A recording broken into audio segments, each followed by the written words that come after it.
Raita recipe అయితే start చేసేద్దాం. First అయితే ఒక బౌల్లో పెరుగు అయితే తీసుకొని పక్కన పెట్టేసుకోండి.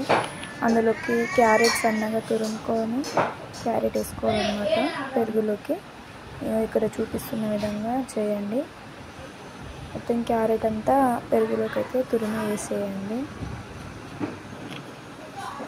చూసేయండి. ఇదంతా ఇట్లా మొత్తం వేసేసిన తర్వాత ఇట్లా ఉంటుంది అన్నమాట. 2 క్యారెట్లు అయితే పట్టినాయి. ఇందులోకి ఒక 3/4 లీటర్ పెరుగు పట్టింది.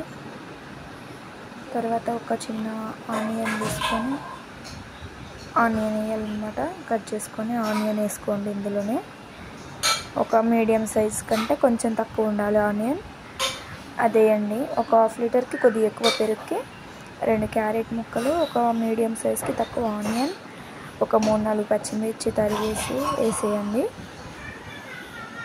చూడండి, ఇలాగా రౌండ్గా కట్ చేసి అయితే వేయండి అనమాట. ఇలా వేసిన తర్వాత లైట్గా కరివేపాకు వేయండి. చిన్నగా కట్ చేసి లైట్గా కరివేపాకు కూడా ఒక 2 రిబ్బలు అట్లా కట్ చేసి వేయండి అనమాట. కరివేపాకు అయితే తర్వాత కొత్తిమీర అనమాట. ఇందులోకి కొత్తిమీర కొంచెం ఒక గుప్పెడు కొత్తిమీర తీసుకోండి. గుప్పెడు కొత్తిమీర తీసుకొని చిన్నగా కట్ చేసేసి వేసేయండి అనమాట.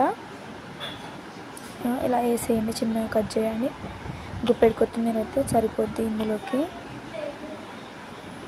ఇలా వేయండి. వేసిన తర్వాత ఒక చిన్న 1/2 టీ స్పూన్ మిరియాల పొడి, కొంచెం ధనియాల పొడి, లైట్ జీలకర్ర పొడి వేయాలన్నమాట. ఈ ఎండాకాలం రైతా అయితే ఫుల్ హెల్దీ అన్నమాట. అందులోనే కొంచెం బ్లాక్ సాల్ట్, వైట్ సాల్ట్ వేయండి.